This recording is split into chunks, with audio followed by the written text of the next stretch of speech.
Welcome to my basement, everybody. Hey, Wolfman Jack. I can't believe I still have a voice after that E3. I did so much talking. You know my what? voice is kind of hurting. Started to go around Tuesday. Yes. And I went with the tea and the lemon and the honey and the knitting. Did you Jack do some Daniels. knitting? And some Jack Daniels. Yeah, and opera, and all of a sudden my voice was magically healed again. That's wonderful. Yeah, so if your voice starts to go at one of these conventions, that's what you're supposed to do. Now, we are both back and intact, and I got to tell you what's sort of miraculous is that neither one of us is sick. I came back last year, I was sick for 10 days after E3, and what happens is on the fourth day, once your immune system is completely worn down, that's when all the germs but you're shaking a lot of hands. I did a lot of interviews there, and at one point a guy was talking to me and he spit in my direction and it went right in my mouth. That's how people get sick. That's what happens. That's what I do for you people on EP Daily and Reviews on the Run. And when we start shooting the show in 3D, you'll be able to see 3D spit fly out of people's mouths that we're interviewing, and they'll come right at the screen and land right into our mouths as we ask questions. All right, well, let's comb over the week. You know, we got we only have 2 episodes of Reviews on the Run. Yes, we do. Devoted to E3 2013. You're going to be able to see those episodes next week because the editors have to work their magic and take out all the swears. They got to make it look pretty. They got to take the swears out for sure. So, but let's start at the beginning. Let's talk about some of the things that maybe we didn't cover in those episodes of Reviews on the Run. We got to see all of our old friends, Steve Tilley. Yeah. Got to see Ben Silverman. What's that big one's name? The one that eats. Man Mountain. Man Mountain, he was there? Yeah, Dr. Fubar. It is like a wrestling team when we get together. Here comes Man Mountain. And we saw Miri, I didn't see Miri at all. Yeah, I saw Miri. It was great to see her. And I think she was avoiding me. And we saw Marissa, who was doing some stuff with... She owes me money. Marissa... Miri does? That's why she's avoiding me. So I think I saw her from afar. Very savvy. She owes me $20. Miri, it's okay. Just forget the $20. Friends still. Very savvy. And we, of course, saw the shooters, Joel and Jason, who work in LA and San Francisco. So it was a bit of a reunion. It wasn't the whole team, but we saw all kinds of shooters. It was pretty damn cool. Real shooters. Oh, yes. We also saw a lot of first-person shooters, a lot of sci-fi shooters. Yes. Lots of they tended to blur into each other, and they're all good. It was a blurry E3, right? I mean, I guess it always is a little bit blurry in retrospect. Well, it was blurry, but it was a bunch of things. You know, there's a lot to get hyped for, and there's a lot to be disappointed by, and there's a lot to still be anticipating, and there's a lot to question. My emotions were all over the damn place. You're an emotional man. I'm very emotional. Half woman, in fact. You're so emotional. Listen, I want you to share with everyone an E3 memory from this week that maybe you haven't had a chance to share on the show yet. Yeah, well, what's your favorite memory off the top of your head? Wednesday was my favorite. Okay, everyone, we're going back to Wednesday. This is Vic's Wednesday. Wednesday was incredible. Before E3, like a week before the show, I got an awesome opportunity from Microsoft's PR team to go to a panel that Don Matrick, George Lucas, and Steven Spielberg were going to be on, talking about the future of entertainment. Yeah, a few people you may have heard of. And they said there was only one slot open. We couldn't take a camera crew. It was just for me. You know why it was open? Because I declined. Yeah, okay. Is that what it was? No, I did not get invited. So I was incredibly flattered. And what's that noise? Turn that off. I'm turning it off. So of course I was incredibly flattered, and I said yes, I would love to go, and RSVP'd right away. Did you try to get me in or no? No, I said screw that. Changes that. No, they said no one else could come. It was for you. I couldn't bring a guest. It was just for me. I'm not just anybody. No, I know. I'm Scott C. Jones. You know what? From now on, I promise I will ask if I can get my pal Scott C. Jones. Thank you. Okay. So I'm at this thing. I'm watching these. Where's the thing? Where is it? It's at the University of Southern California. They have an interactive cinema building devoted to video game development and the merger of media. And the sort of the ideals of storytelling and bringing technology and storytelling and health sciences and geographic sciences all together under this really austere, beautiful roof of this incredible facility that George Lucas paid for, by the way. And is the building named after him? Well, no, but they have buildings. There's the George Lucas and Marcia Lucas building around the corner. Jesus. Spielberg has put money into having buildings and facilities. I mean, basically what they're doing here, and Don Matrick summed it up in the panel, is that they're investing in talent, because this is where the talent is going to come from. They're going to run out of people to build the railroads of the future of entertainment. Okay, I mean, so you're in this building. Yes, you're in the George Lucas Memorial I'm having this Auditorium. Epiphanous. I'm listening to these epiphanous conversation happen before my eyes. And yes, Lucas and Spielberg are a couple of seasoned gentlemen that have been on the earth for quite a number of years. I can't even believe they still qualify as human beings. Well, they are small gods. They are deities for sure. But they are having discussions about video games and movies and the where the lines meet and intersect and where they don't. And Lucas in particular had some pretty contentious statements about the fact that video games will never be analogous to games to movies, because there's no plot in video games, because you assign the control of the interactive controls with the player. He doesn't get it. He still doesn't get it. After decades, he still doesn't get it. Come on, George. He gets that people have an emotional connection there, but I don't think he has that same emotional connection. But he's always funded the pursuit of communication through this medium, always. Whether or not he believes in their ultimate value is one thing, but he has a devout appreciation for the classics of literature, and that's what he has taken as his work to reinterpret into his fantasy all the way along, And it was really fascinating. It was really fascinating to hear his side of it, and also for him to talk about the business, and Spielberg to talk about the business and being indie and this YouTube generation that's rising, and being able to tell stories their own way, being able to create content and send it out their own way. The death of gatekeepers was something that they, not in a literal sense, but the absence of gatekeepers is really something quite profound in this new millennium of storytelling and engagement through content. And they're on the tip with this, And Lucas at one point says he doesn't want to be thinking about capitalization and financing and selling out his movies, and he just wants to make things that are for him. And obviously he's billions of dollars richer now than he's ever been, so he can do whatever the hell he wants. But Spielberg still has a keen eye, and he is still a gamer. And so he sees the value in video games. He sees the value of bringing video games to the movies. He sees the value of making movies that feel like video games. But he also wants to make Lincoln. He's still hungry. And, we got a ride to the airport yesterday. Yeah. This is the day after we returned home from E3. And our old friend Bob Donatucci, can I say his name on the podcast? Bob works at Double Helix. He's the art director of Killer Instinct. Art director of Killer Instinct. So he's the one who drove us to the airport along with his lovely, incredibly good-smelling wife, Minna. Yep. And Bob and I sat in the front seat and we were speculating on what might have happened. And I know we've had these conversations before. If George hadn't lost his way as an artist after he made those incredible movies which changed all of our lives. Yeah. If he had been able to sustain a career and evolve as an artist the same way that Spielberg has for decades now. He did. I feel like he denied us so many incredible movies. He just lost his passion. He lost his hunger. Lost his way. I am not going to sit here and listen to you bash George Lucas. No, his beard is growing over his face. He can't even see anymore. He is a fucking artist, but he went in a different direction. He made Red Dogs. No, listen, he may not be a cinematic artist at the same level of Steven Spielberg. He may not have the same interest to direct film and produce film like Steven Spielberg does, but that man has invested in Pixar. But he has no more stories to tell. Yes, he does.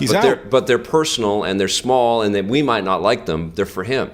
but he is absolutely a fucking genius and an artist and a guy that has dumped money into art and education and the preservation of fantasy for children and dreaming for kids. Imagine if he still had some passion. He doesn't want that, and he doesn't need it. Look at his shitty Star Wars movies. He rode the roller coaster, man. He rode the roller coaster. He went up to the top. He made all of that money. He completely ratified the idea of licensing. Work with the toy industry, work with the video game industry, work with nonlinear editing, created digital effects. I saw those Star Wars movies. 4850 is what he owes me. Listen, those things were dog shit. All right, maybe we aren't happy with them as fans of his classic stuff, and maybe there will be some redemption, maybe not with the new caretakers. I don't want to talk about George. But George is an artist. Steven Spielberg is the true artist. Spielberg is an artist in a different direction. He's on a whole other level. Spielberg didn't create all of these businesses. Spielberg didn't create these industries. We are sitting here right now on this Macintosh recording this thing to this garage band software. You can link that back to George Lucas and his appreciation for digital technology. You can. You can. He's a fucking I'm not doing genius. It. I have more Steven Spielberg movies in my Blu-ray collection. It's not just about the movies. It's not just about the individual pieces of work. And you think about it, Lucasfilm and the CG artists that he created with Industrial Light and Magic, they're a part of every cinematic vision we've seen. Listen to me. I got another question for you. That's the man. Did you make eye contact with either one of them? And if so, did you wink? I smiled a lot. And I was very happy, but I was also it was weird because I was listening to my heroes, both of them, and they were the touchstones to me having this aspiration to be in their playing field, to think of myself as an actor, I wanted to play in the sandbox. Both of them were direct inspirations for me. And then I ended my day by seeing The Man of Steel with Warner Brothers Games. And I spent most of my day alone because you were off shooting and I had a few interviews and stuff, but I didn't want to see Man of Steel there. I know you didn't, but I spent the whole day alone, and I was in my thoughts going, Jesus, I started with Lucas and Spielberg, and also Matrick, who was a big part of my video game history. You're talking about video games, talking about movies, and I ended it with Man of Steel, and this is the modern century interpretation of the other film that was so big a part of my life, which was Superman the movie back in '78. Yes. And it was and I was at E3, and it was like this direct line. Those movies got me to E3, and those characters and their dreams and their visions, and so it was a profound day for me. It was a really heavy, awesome, emotional, impactful, contemplative, beautiful day. And one of the best days I've ever had at E3. It was, the 19th one that I've been to. And that's a day, and I have to thank Microsoft and Warner Brothers for allowing me to have those experiences, because I'll never forget them. It was an incredible day. That is a day. Every day you wake up and you're like happy, and you're like a dog. You're just happy to be in the world. Am I going to go for a walk? Am I going to get a bone? Am I going to see a bird? And that day you were on another higher level. I got a little glimpse of you at the end of the day. And you were literally on some sort of cloud. You were walking on a cloud. I'm grateful for every single minute I get to spend in this unbelievable life that I have, for sure. But the one thing that I kind of was regretful of is that I was by myself for that whole thing. I couldn't turn to you, or I couldn't turn to any other colleagues that I work with here. You wouldn't have wanted me there. All I would have been doing is throwing things at George. No, you would have. It would have been fine. I would have been trying to put spitwads in his beard.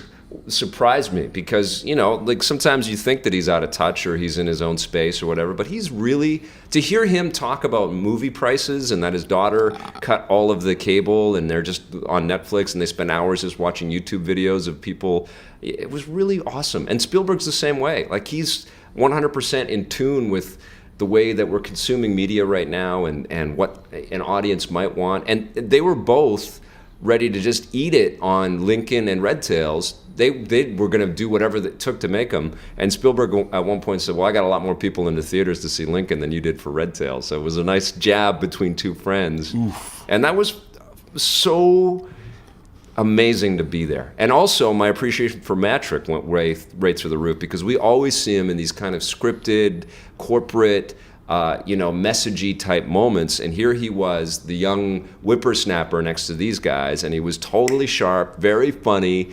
At one point talking about the Halo TV series.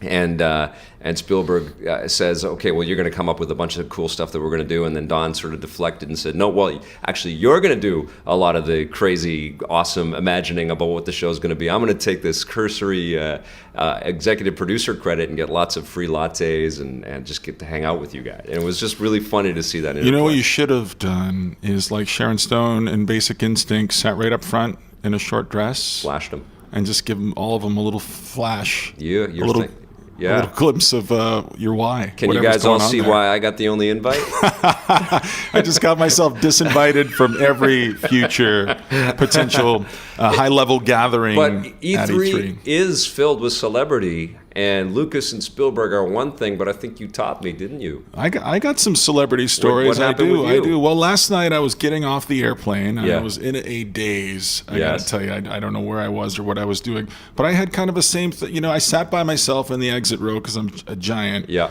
And I saw these two women get on as I was boarding, and they look almost identical. And I'm like, I know those women from somewhere. Sharon Stone and her sister. It wasn't Sharon Stone and her sister. Okay. No, they were getting off afterwards, and I said, "Are you ladies the Soska sisters?" Okay. Now these are the women who made this new horror film, American Mary. We just happened to be on the same flight. They were totally nice. I was talking about George Lucas and Steven Spielberg a second ago. Well, they're movie makers. They live here up in North Vancouver. Okay. Two very nice ladies. They've been on the show. Brianna interviewed them before, so they'll be back, I'm sure. This is just the beginning of their career, and someday they'll be sitting on that panel with George and Steven, so look forward, and you'll be in attendance. Well, you did not beat George Lucas and Steven Spielberg. No, I was at the Xbox booth yesterday, and I was waiting. I was trying to get an interview for Dead Rising 3, and as I was waiting in a very crowded hallway, I saw this diminutive man in a ball cap walking with his son. Everybody's diminutive to you. Not everybody. Everybody. That one guy who works on the NHL series at EA. Except for Sean Ramajan Singh. Yeah, that guy. On NHL.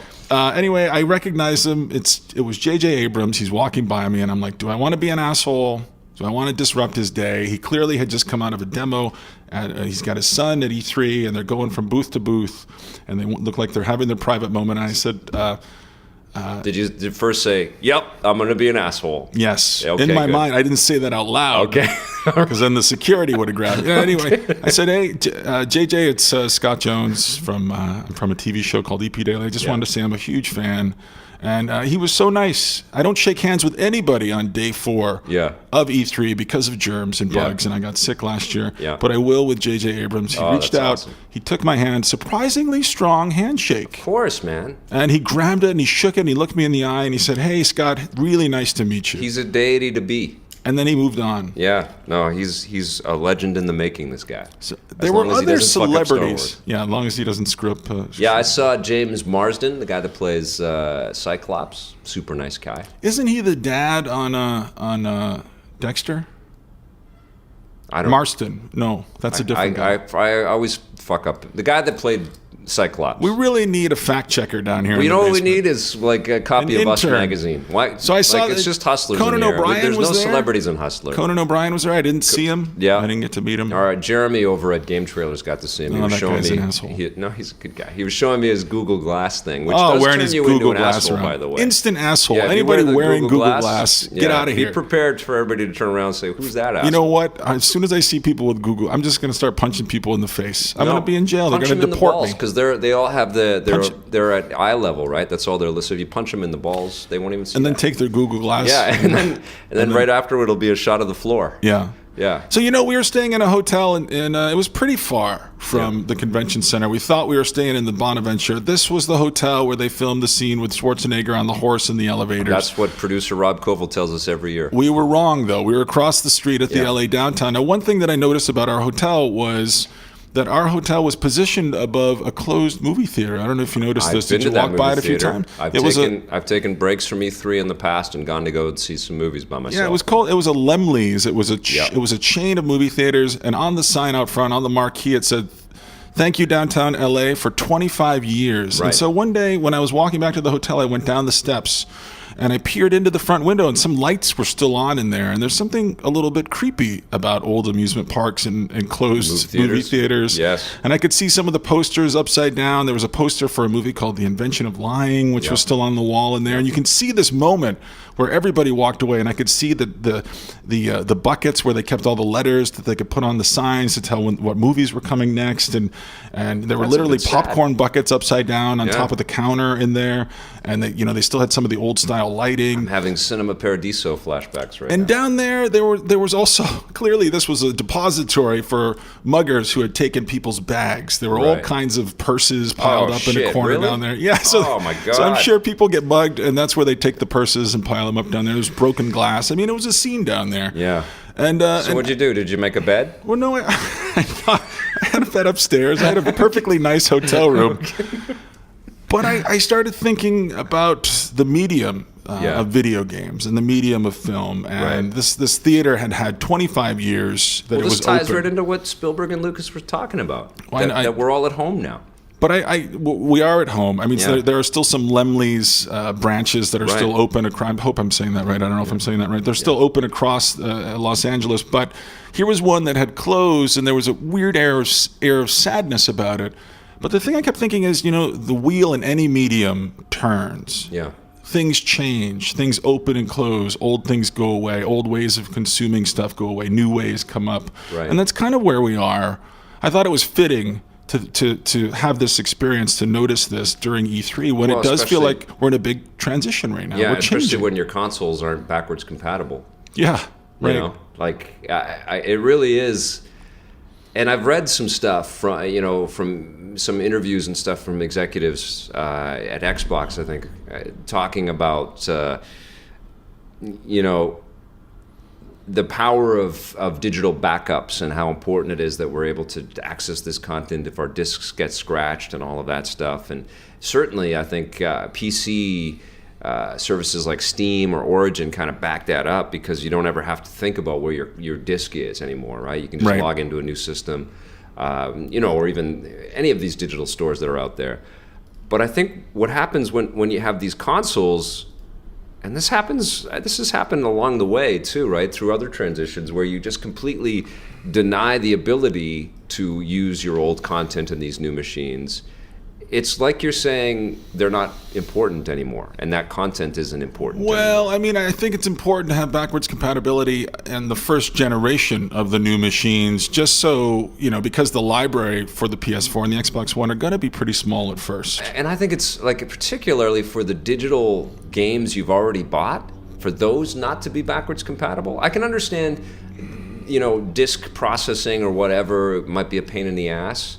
But running the data through the new architecture off of a disk might be more complicated. But certainly there should be some kind of conversion system in place for digitally delivered video games. So I really feel that the Xbox One should play the Xbox 360's digital library.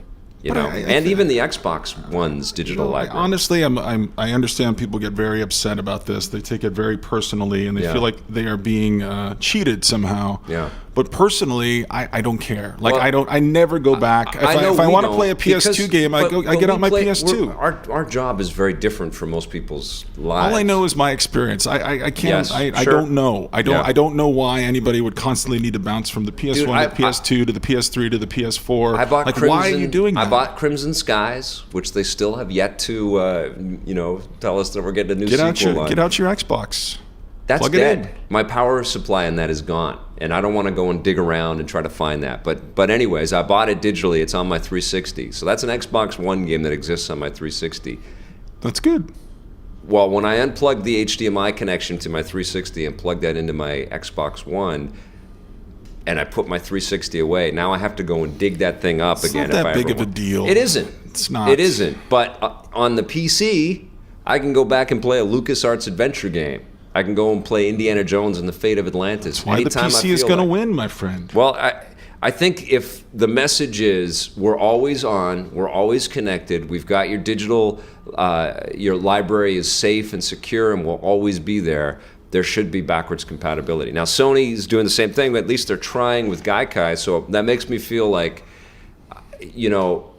and hopefully Gaikai takes into consideration all the games that you've already purchased through PSN, so that stuff, when it is unlocked and streamable, if you've already paid for it, you should be able to stream it without having to pay a damn thing. But hopefully Microsoft is doing the same thing. This is a little bit boring for me. I know it is. Are you finished? Because I have other questions for you. Well, yeah, we're talking about the future of games, but I've been thinking about that the last little while. And the death of media. My closed movie theater story. That got me thinking about this. You know what they call that? A metaphor. It was a great metaphor. Let's talk about what we liked. Okay, well, wait. I got to ask you a question. You traveled all over E3. You actually went to Judges Week, the pre-E3 and everything. Yeah. And you saw all these secret things weeks ago, and you wouldn't even tell me about them. Yeah. Or at least that's what I'm telling you guys.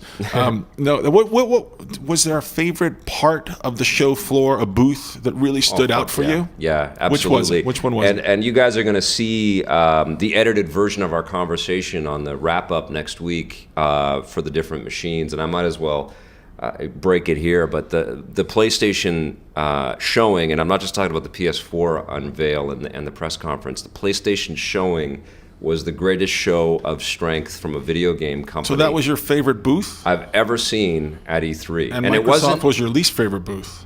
Microsoft was depressing with its booth. It was difficult to play the games that we were supposed to be getting excited about. They had a lot of room for a car, the new McLaren there. They had a huge Connect area. They had lots of lines. They had interesting stuff on the floor. It wasn't designed very well. It was very poor. And the Nintendo one, I could have walked in blindfolded and guessed exactly what was going to be on every screen. The PlayStation booth, and the reason why I give it the score, and I'm not going to reveal what the score is now, wait till you watch the show, but the reason why I did give it the very high score that I gave it is I walked into that PlayStation booth, and in every direction I saw different price points, different creative ambitions, different consoles. I saw a message that was clear from Sony saying, we love video games, we love video game developers, and we love gamers. And that's why they won. And that booth, even though I've seen better years. Won. You're the E3 winner. Well, I'm the E3, but I've seen better years from PlayStation. I've seen like titles that I've wanted to play more than the titles You're the baby that I new saw year there. of E3. What's that? You're the baby new year of E3. I'm the baby new year. No, the Sony booth was dark and shadowy, and it had that weird cul-de-sac. Like once you got in there, you couldn't get out. It was a little claustrophobic. And it was crowded for sure. But there is no refuting, there is no disputing that the PlayStation 3 had some awesome games set up. The Vita had some awesome games set up. The PS4 had some awesome games set up. No, there's no disputing it. But at the end of the day, I still want an Xbox One more than I want a PS4. No, I want a PS4 more because of the powerful story. That's why we do a show, But I'm going to get both of them and be excited for games from both of them. I'm going to have everything. But PlayStation, holy shit, they knocked my socks off. Guys, I'm getting both machines when they come out. What's that? I'm getting both machines. Well, it's our job, it's our passion, it's our life. Of course we are. They're just machines, man. They're just machines. They really don't do that much. They won't do much for 2 years. That's the thing. They're going to have some games that are kind of okay in the beginning, but none of those games for 2 years are going to be better than The Last of Us. You and I both know this to be true. Yeah, I agree. I think The Last of Us is going to be one of the strongest. So hurrying up and getting those things into our living room, and we're always so in a hurry. We wanted the Wii U, and now look at this thing. What we're going to get is something pretty, though. We wanted the Wii U, like, now look at this thing. To see Infamous running and to see the detail. I mean, basically what we're getting now is we're going to have open world games that look with multiple characters that, and lots of people being able to jump into that world that look and run with the grace of The Last of Us, with even more clarity and more resolution and a better frame rate. But The Last of Us is kind of... I want new experiences. I don't want better frame rates. No, I know. Fair enough. But that's a pretty good starting position. Like the last, like Infamous, it doesn't look like it's going to be the most groundbreaking in terms of, shaking up the systems that we've seen in the Infamous franchise so far. But the detail and the beauty and it's got a good character. It's got a little bit of a father-son story, which I can relate to. Yeah. And obviously that's a Sony first-party thing, so they're looking at what's working with The Last of Us. In fact, Troy Baker is playing the star of Infamous. So I think that, wait 1 second. Can we back up and talk about The Last of Us for a second? We haven't really talked about this on the podcast. Sure, yeah. And you know what I want to talk about? Yeah. Why does Ellie look like Ellen Page? Yeah, why did they do this to me? She looks exactly like Ellen Page. And then when I look at Beyond Two Souls, I'm like, very whoa, I expect that the Ellen Page in Beyond Two Souls to look like Ellie. And so I'm watching this game stuff, and in my head is turning over all this stuff, trying to make sense of it. Why would they do this? I know, it's fucking crazy. It's so weird. And Beyond, there's a real disconnect for me with this, because Ellen Page is supposed to be playing this, like, incredible killer mercenary type person. She's got war paint on her face. Yeah, and she's 5'1", Ellen Page. Like, she looks huge in the game. Well, they make her a total psycho killer, and she can handle any type of situation, which is great for the fiction of a game. But like, couldn't they find a character that they could cast that would look a little more, a little more real? And no offense to anybody that's 5'1", that's also a badass, but I don't know. It just feels a little incongruous to me, And even the voice work from Ashley Johnson. Ashley Johnson. Yeah. She sounds like Ellen Page. Well, she played young. And Ellen played Page, who? She plays young. Plays young. Yeah, and Ellen Page looks young. So you put those things together, and you're like, what the hell's happening? It's this weird kind of conundrum that But holy shit, is Troy Baker the real deal, huh? I mean, he's amazing. Well, I just can't. I mean, you look at him, and he's this young, good-looking guy. I can say I'm comfortable in my as a heterosexual man. Sure, go for it. He's an attractive man. Say whatever you want. Yeah. Right? Yeah. I like him. I'm not. Okay. I can see him objectively as. You want to get to know him. Not that way. You want to hold his hand. I don't. Well, okay. No. Right. But he's young. He's playing this grizzled old guy at the end of the apocalypse. I mean, he's not that old. Probably Joel is probably our age in the game. But he's been through some shit. Yeah. So, but he plays it so easily. Like, this voice comes out of him, and it's totally credible. He's playing the Joker. How is that happening?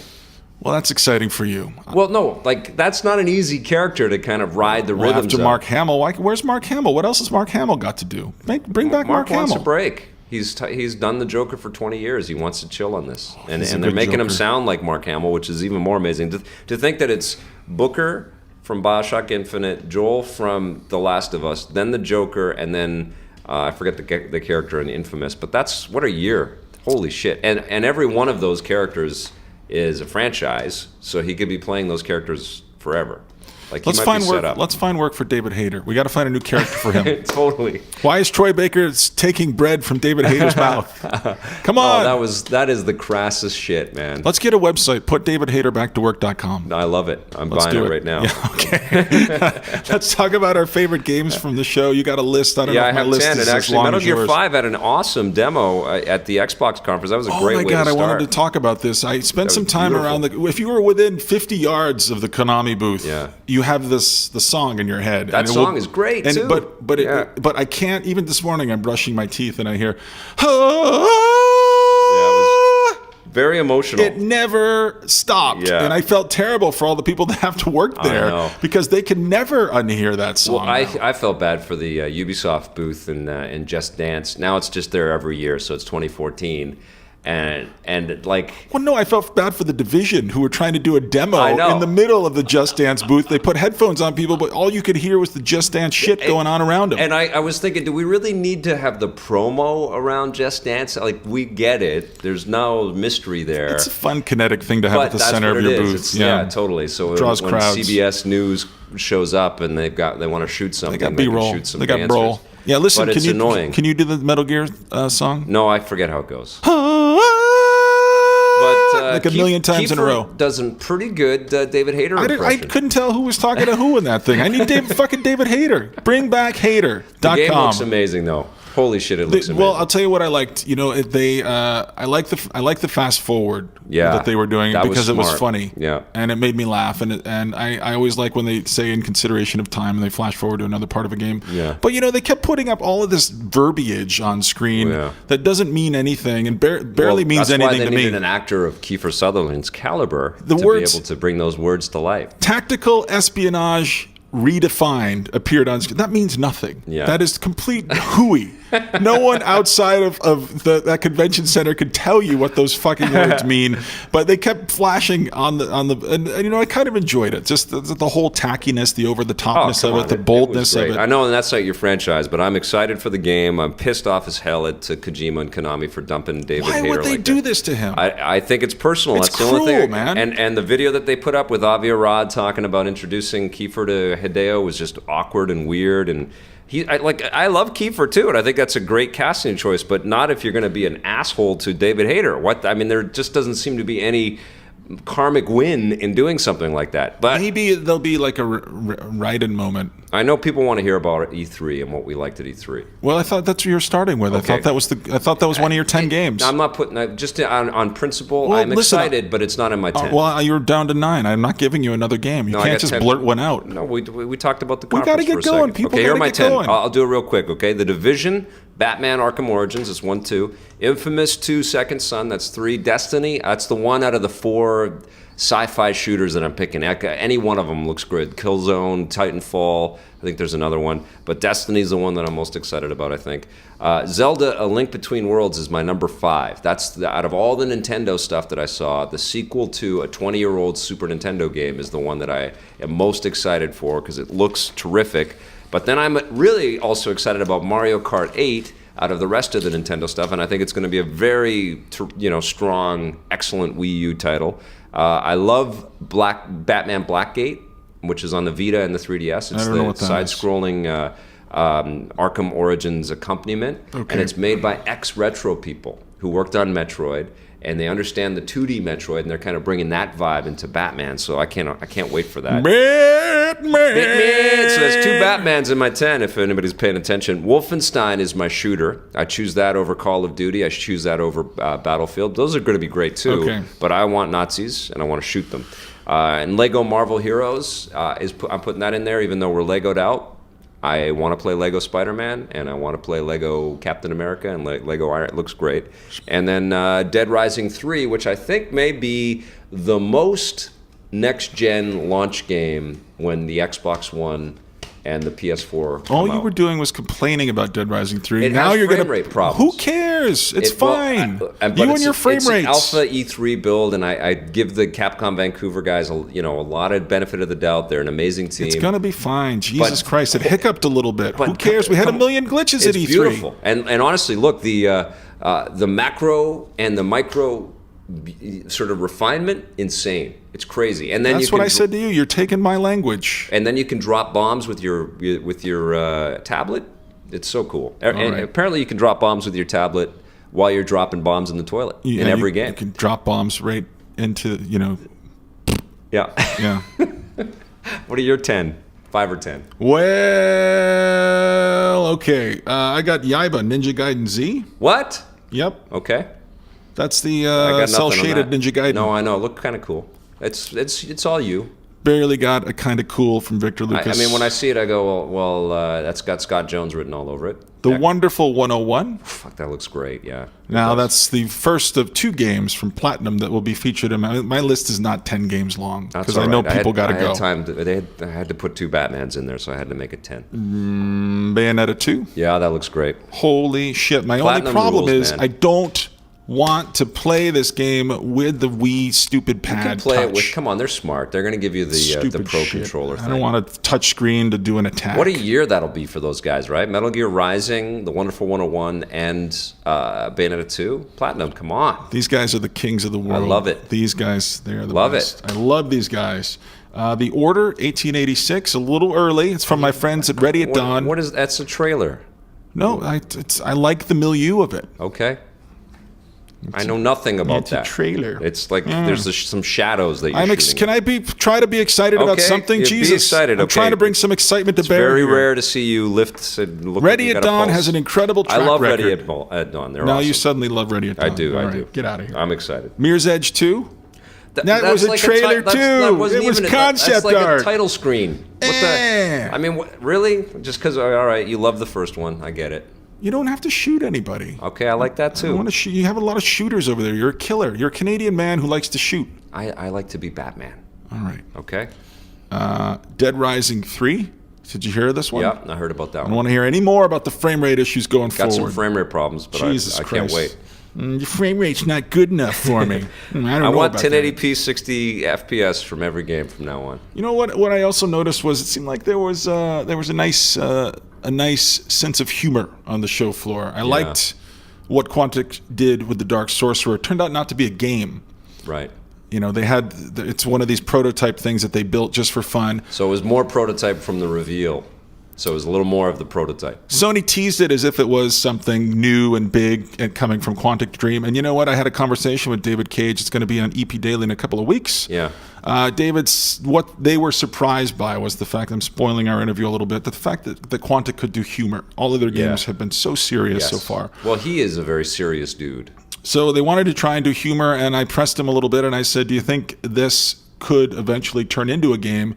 And you're going to have to watch EP Daily to get the answer to that one. Very nice. Look at you, professional tease master. Thank you, my friend. So I liked the sense of humor from the Dark Sorcerer. I also liked a game from our friends at Twisted Pixel, Loco Cycle. You like that? Explain this to me, because they had 4 demo stations set up. These are the guys who mostly made empty. I know. Explosion Man. I know. They're very They weren't talented. empty when I was there. But it didn't. You were so negative about the Microsoft booth. It was too crowded, but then it was empty. I couldn't get around the fucking booth, and I had to wait forever before I got my hands on Forza. And then you saw the Loco Cycle, and it was I saw empty. that, and it was empty, and it was like, that looks like an Xbox 360 game at best. Who cares? Listen, this is what I like about it. What's this game? This is what I like about it. It's not a game that's trying to be a fucking movie like so many games there. It's a game that can only be a video game. Okay, what is it? I don't know. It's some sort of racing shit. Yeah, and you're just being dragged. It looked like that's all it looked like to me. It's fun. You're gonna like it. Okay. And then a game that was on display at the Sony press conference on Monday afternoon.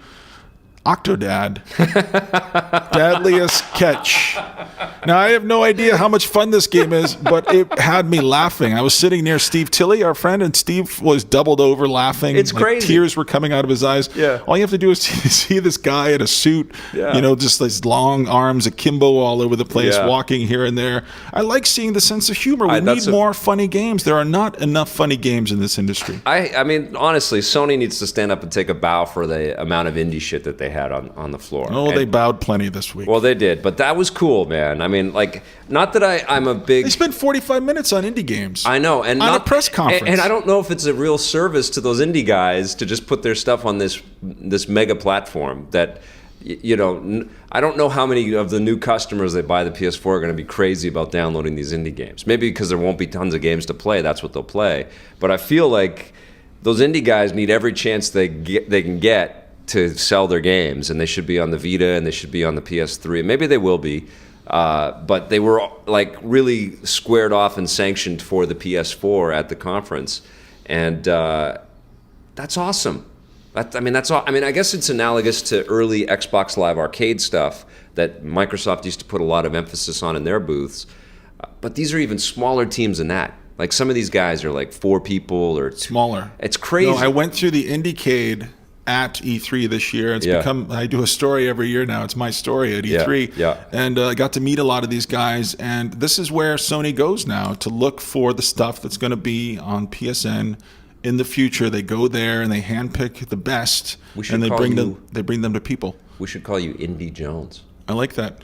Indy Jones. Yeah, with an IE. So I'm wandering through the Indiecade. Enzo and I are shooting like crazy, doing all kinds of interviews. Who do I see but Suda51? No shit. All by himself, just wandering around. And I'm just like, oh my God, I think that's Suda51. And I got a little excited. Now, unlike J.J. Abrams, I didn't introduce myself to him. I have met him before, but it was a long time ago, and obviously he doesn't remember me. Facebook request, that's gone unreturned. Well, he would only have remembered your belly button or so. But then I started doing interviews with some of the Indiecade guys, and I was like, Suda51 just walked through here. Did you guys see him? And a couple of these guys were like, who? Yeah. I'm like, pack up your shit and get out. No, I mean, how do you not know? That's what's true about games now. They've been so proliferate and so much a part of people's lives and people know how to make them that they're just making them. They don't care about the history and the people that make everything. Suda51's been a huge part of the narrative for the last few years. But it is like not a huge part, but a part. There's this huge category of developer out there that just has to make games. and they're vacuum, or like they just do it. Maybe their friends do it, but they don't know about all of the intricacies of the business. But I think that the best guys out there, if you look at somebody like Phil Fish, who's really only made Fez. Yeah. And who I follow on Twitter and who I love. Brian Provinciano. Jonathan Blow. Yes. Brian. Yeah. The list goes on. Those guys, you need to be educated. They're integrated. You need to read the classics before you can create great literature. And it's true of video games. You got to know everybody. You got to know these people. I agree, but we exist in a reality where people have these amazingly powerful tools. Dumb people make things. What's that? Where dumb people make things. Yeah. I mean, it's happening. I guess so. And I mean, the proliferation of titles to play is ridiculous, and that can only be true. Like, people just don't play everything. They don't know everybody, and they just get up and create, So we're healthy. We're on the far side of E3. Yep. You're not going to get sick. I'm not going to get sick. I've seen Man of Steel already. You've seen Man. Oh, you want to talk about Man of Steel? Go ahead. Go ahead and give him a couple minutes on Man of Steel. I'm going to see it tomorrow. I'm just going to say that you want to see it again. I want to see it again so badly, and in fact, I might wrap this up and go see it again. And I had a thoroughly entertaining time. I was shocked by some of it.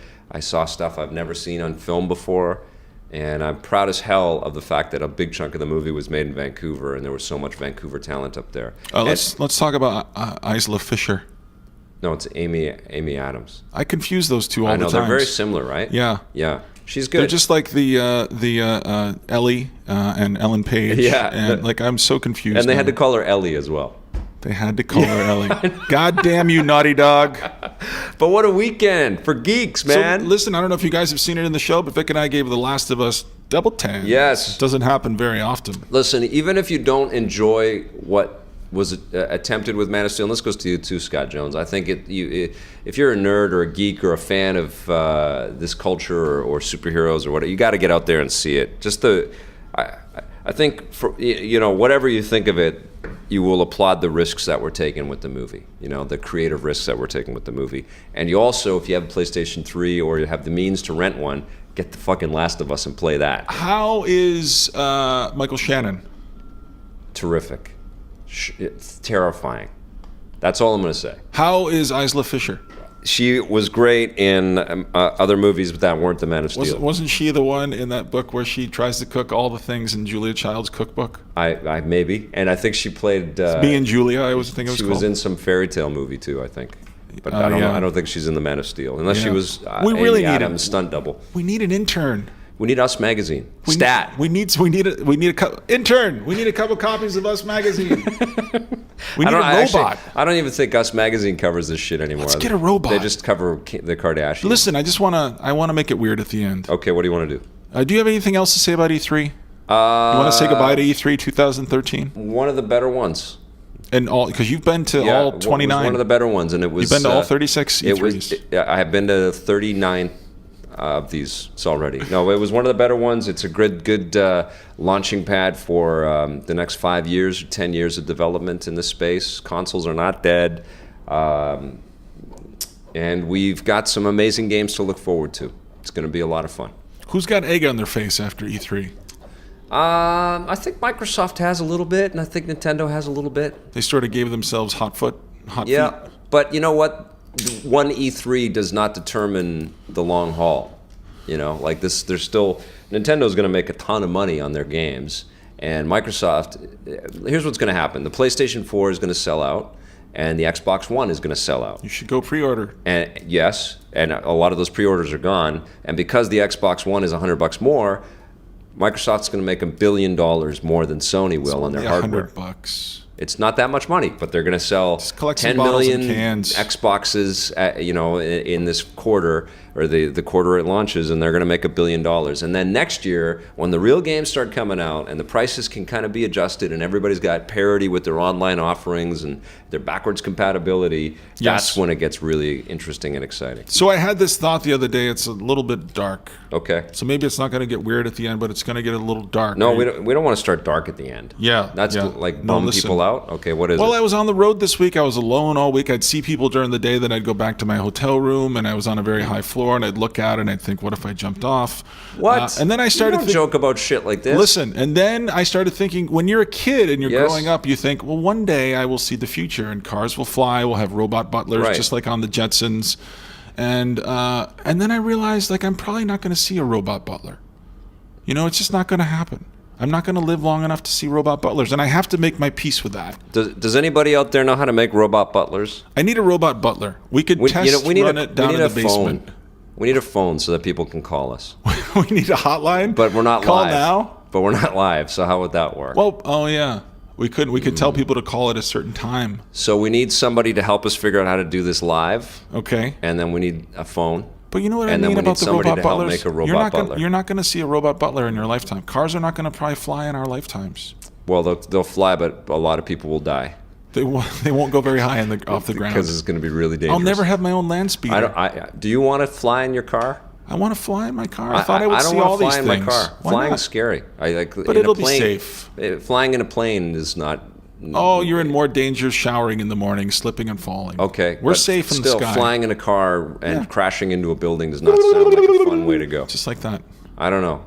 Every time you see flying cars in all these movies, it looks scary as shit. Yeah, but everybody's okay. Everybody gets to their destination. I don't know how they jump off of their flying cars and then they just land on another flying car. Everybody's fine. Unless you're a Jedi. I hope I see flying cars. I'd rather be a Jedi before I get to be a flying. You don't want a flying car? If I'm a Jedi. You're not going to be a Jedi. That's not real. But flying cars could be real.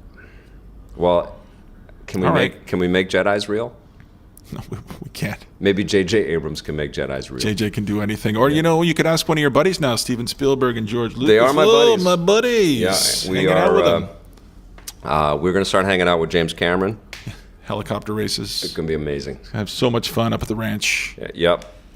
Listen, thank you, everyone, for tuning in to this week's episode. This was the longest one we've ever made. Well, we had a lot to talk about. You know what? We're going to have a lot to talk about. We're seeing 3 movies this week. We're seeing The Lone Ranger, World War Z, and some other thing. Monsters University, I think. We're approaching 50 episodes of The Basement. We're going to start having some pretty cool guests down here. No, I think just like us, though, it's going to be Forever 49. Forever 40.